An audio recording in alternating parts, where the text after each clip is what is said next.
సిగ్గు ఎగ్గు లేకుంటే భయము లేకుంటే ఏమనుకుంటారో చీకొడతారేమో జరిగింది. ఎవ్రీబడి తిన్నవాళ్ళు ఆ ప్రసాదాన్ని తిన్నవాళ్లకు మర్చిపోతారండి.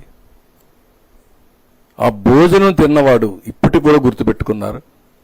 దేవుని దగ్గరకు వచ్చిన వాళ్ళు ఎన్ని ఇబ్బందులు పడ్డారండి. ఆడవాళ్ళని ఇష్టప్రకారం తోయడం ఒకటి కాదు, ఇష్టానుసారంగా జరిగే పరిస్థితి వచ్చింది. ఇది ఒక విధంగా చెప్పాలంటే భగవంతుడికి తెలుసు ఇవన్నీ. వెంకటేశ్వర స్వామికి ఆయన కాపాడుకోగలుగుతాడు. ఆయన పవిత్రతను ఎవ్వడూ మలినం చేయలేడు. మనం మలినం చేస్తున్నామనుకుంటే ఆ మలినం చేయాలనే ప్రయత్నం చేసే ఎవరైనా సరే పనిష్మెంట్ తీసుకోవాల్సిందే. దాంట్లో నాకు ఏం సెకండ్ థాట్స్ లేదు. కానీ ఒక ప్రభుత్వ అధినేతగా ఒక ప్రభుత్వం చేయవలసిన బాధ్యత అది వెంకటేశ్వర స్వామి మా దగ్గర చేపిస్తున్నాడు. అందుకనే 2 రోజులు నేను అన్ని స్టడీ చేశాను. ఈఓ దగ్గర నుంచి రిపోర్ట్ తెప్పించాం. 3-4 టైమ్స్ మేము మీటింగ్లు పెట్టుకున్నాం. నేను కేంద్రంలో ఉండే మంత్రులు కానీ వాళ్ళతో కూడా మాట్లాడాను. అదే సమయంలో ఇక్కడుండే మిత్రపక్షాలతో మాట్లాడాను. అటు మిత్రుడు పవన్ కళ్యాణ్ గారితో, బీజేపీ రాష్ట్ర పార్టీ అధ్యక్షుడు పురంధేశ్వరితో ఇద్దరితో మాట్లాడాను. మాట్లాడినాక ఒక కన్క్లూషన్కి వచ్చాం. ఈ యొక్క టెంపుల్ యొక్క పవిత్రత కాపాడడం మా అందరి బాధ్యత. ఎలాంటి లోటు రానియమని దేవుని పైన నమ్మకం ఉండే ప్రతి ఒక్క భక్తులకి హామీ ఇస్తున్నాం. జరిగిన అపచారానికి, అపవిత్రతకి మేమందరం మీ విధంగానే బాధపడుతున్నాం, క్షోభ అనుభవిస్తున్నాం. కానీ ఎలాంటి చిన్న నిర్లక్ష్యం లేకుండా దీన్ని టోటల్గా ప్రక్షాళన చేసి మళ్లీ పవిత్రతను కాపాడి మళ్లీ ఆ దేవుడికి పూర్వ వైభవం తేవడానికి, మనం పూర్వ వైభవం తేవడానికి కాదు, ఆయనే ఆ పూర్వ వైభవం కాపాడుకుంటాడు. మన వంతు మనమందరం కూడా నిమిత్త మాత్రులుగా ఏం చేయాలనో అది చేయాల్సిన అవసరం ఉంది. ఇప్పటికే టీటీడీ 2 పార్ట్లు ఇక్కడ. టీటీడీ ఇప్పటికే ఒక ఆగస్టు 15న అంటే బ్రహ్మోత్సవాలకు మునిపే ఒక పవిత్ర యాగం చేస్తారు. తెలుసో తెలియకో ఎక్కడైనా తప్పులు జరుగుంటే ఆ తప్పులన్నీ క్షమించమని భగవంతుని కోరుకుంటూ ఆ యాగం చేస్తారు. 3 days చేస్తారు. ఆ యాగం చేశారు. అప్పటికే ఏవైతే ఏఆర్ కంపెనీ నుంచి, నేను చెప్పిన కంపెనీ నుంచి వచ్చినటువంటి గీ వచ్చింది, వాడేశారు. అది వారు చెప్పింది నాకు మార్నింగ్. అది వాడిన తర్వాత ఇవి శాంపుల్స్ పంపించారు, కంట్రోల్ చేశారు. కానీ ఇది వచ్చింది కాబట్టి నిన్న ఆగమ సలహా మండలి మీటింగ్ పెట్టుకున్నారు. చాలా సుదీర్ఘంగా చర్చించారు. ఆలయ ప్రోక్షణపై ఏం చేస్తే బాగుంటుందో సుదీర్ఘంగా చర్చలు జరిగి వాళ్ళందరూ అనుకున్నది పవిత్ర ఉత్సవాల్లో దోషాలు తొలగిపోయినా ఇప్పుడు శ్రవణం వల్ల, అనంటే వినడం వల్ల, వెలుగు చూసిన అంశాల వల్ల ఇతర దోషాలు తొలగిపోయేందుకు శాంతి హోమం నిర్వహించాలని వాళ్ళందరూ ఒక నిర్ణయానికి వచ్చారు. దీనికి రేపు ఉదయం 6 గంటల నుంచి 10 గంటల వరకు శాంతి హోమం, పంచగవ్య ప్రోక్షణ ఇది నిర్వహిస్తున్నారు. శ్రీవారి ఆలయంలో బంగారు బావి వద్ద గల యాగశాలలో శాంతి హోమం ఒక పూట నిర్వహిస్తూ వాస్తు పంచగవ్య పోషణ చేపట్టి గోవు పాలు, గోమూత్రం, గోవు నెయ్యి, గోవు పెరుగు, గోవు పేడతో ఆరాధన చేసి ఆలయంలో అక్కడుండే దీంతో పాటు ఇతర ప్రాంతాల్లో ప్రోక్షణ గావిస్తే శుద్ధి అవుతుందని ఆగమ సలహా మండలి నిర్ణయించారు. ఆ ప్రకారం రేపు ఒక్కరోజు 6 నుంచి 10 గంటల వరకు ఈ శాంతి హోమం, పంచగవ్య ప్రోక్షణ ఈ కార్యక్రమాన్ని చేస్తారు. అదే మరిగా అన్ని టెంపుల్స్ లో కూడా ఎండోమెంట్స్ మినిస్టర్ గారు ఇక్కడే ఉన్నారు. ఒక సాంప్రదాయం ప్రకారం వాళ్ళ ఆగమ శాస్త్రం ప్రకారం ఆ టెంపుల్స్ లో కూడా ఎప్పటికప్పుడు ఎలాంటి యాగాలు చేస్తారు. ఒకవేళ ఎవరైనా గాని అక్కడ కూడా చేయకపోయి ఉంటే అవన్నీ కూడా చేసి పవిత్రతను కాపాడే విధంగా అన్ని టెంపుల్స్ లో చేయమంటున్నాం.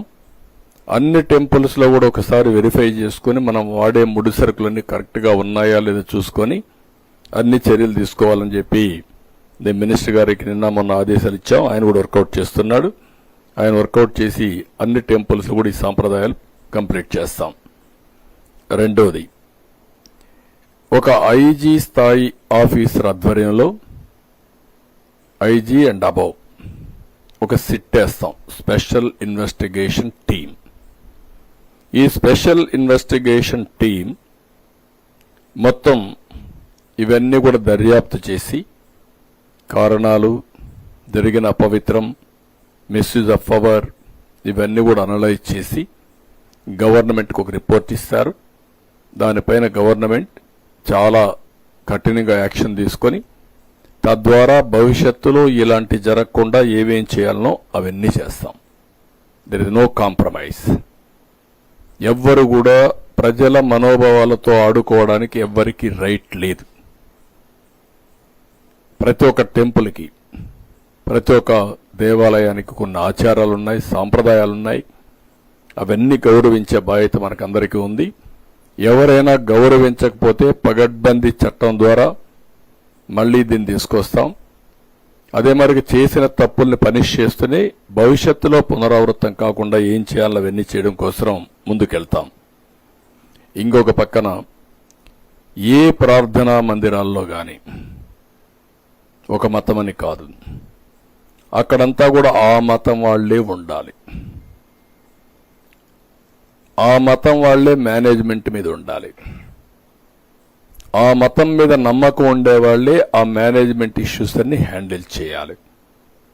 అందులో నేరస్తులు గాని, సంఘ విద్రోహ శక్తులు గాని అలాంటి లేకుండా వెరిఫై చేసుకుంటాం బోర్డు మేనేజ్మెంట్ బోర్డులు వేసేటప్పుడు. ఇవన్నీ కూడా తీసుకొచ్చి సాంప్రదాయాలకు అనుగుణంగా ఇవన్నీ తీసుకొస్తాం. అదే సమయంలో అక్కడ పనిచేసే వాళ్ళ దగ్గర నుంచి, మేనేజ్మెంట్స్ దగ్గర నుంచి అన్ని జాగ్రత్తలు తీసుకుంటాం. ఒక దేవాలయాలే కాదు, మసీదులు గాని, ప్రార్థనాలయాలు, మీ చర్చెస్ గాని అన్ని దిక్కల ఇది పాటిస్తాం. అందరం కూడా మత సామరస్యాన్ని కాపాడుకోవాలి. వేరే మతస్థులకు అనవసరంగా ఇబ్బందులు కలిగించే విధంగా ఎవ్వరూ ప్రొవోక్ చేయడానికి వీల్లేదు. అది కూడా తీసుకొస్తాం. అవసరమైతే ఒక ప్రత్యేకమైన చట్టాన్ని తీసుకొస్తాం, దాన్ని అమలు చేస్తాం. అదే మరిగా అన్ని దేవాలయాల్లో నేను ఇంత మునిపే చెప్పాను, ఈ ప్రోక్షణ శుద్ధి కార్యక్రమాలు చేస్తారని అవి కూడా చేస్తారు. ఇంకొక పక్కన మొత్తం దేవాలయాల నిర్వహణపై ఇప్పటికే ఆగమ శాస్త్ర ప్రకారం పనిచేస్తారు. వాళ్ళకు ఒక్కొక్క టెంపుల్కు కొన్ని శాస్త్రాలు ఉంటాయి. వైష్ణవ టెంపుల్స్ ఒక పద్ధతి ఉంటుంది, అదే మాదిరిగా శైవ టెంపుల్స్ ఇంకొక విధంగా ఉంటుంది. అవన్నీ కూడా వర్కౌట్ చేస్తారు. ఇవన్నీ ఒక కమిటీ వేసి, అడ్మినిస్ట్రేషన్, ఆగమ శాస్త్రం తెలిసిన వాళ్ళతో కమిటీ వేసి ఇప్పుడు జరిగేటి కరెక్ట్ గా జరుగుతున్నాయో లేదో చూసుకుంటూనే దీనిపైన స్టాండర్డ్ ఆపరేషన్ ప్రొసీజర్స్ తయారు చేసి మళ్ళా ఒకసారి అప్డేట్ చేసుకుని ఇది తూచా తప్పకుండా అమలు చేయడానికి భద్రత గాని, ఇంకొక పక్కన అక్కడ ఉండే సాంప్రదాయాలు గాని ఇవన్నీ చేయడానికి ముందుకు తీసుకెళ్తాం. అందులో వైదిక, ధార్మిక, ఆగమ పండితులు కూడా ఉంటారు. వీళ్ళందరూ కూర్చొని ఆ టెంపుల్ టెంపుల్కి ఒక ఇది ఉంటుంది కాబట్టి అన్ని టెంపుల్స్ పరిగణలో తీసుకొని రిపోర్ట్ ఇస్తారు, దాన్ని అమలు చేస్తాం. అదేవిధంగా ఇంకో పక్కన అన్ని టెంపుల్స్ లో కూడా మహిళల్ని గౌరవించే విధంగా ఏం చేయాలో దాన్ని కూడా ప్రత్యేకమైన శ్రద్ధ పెడతాం.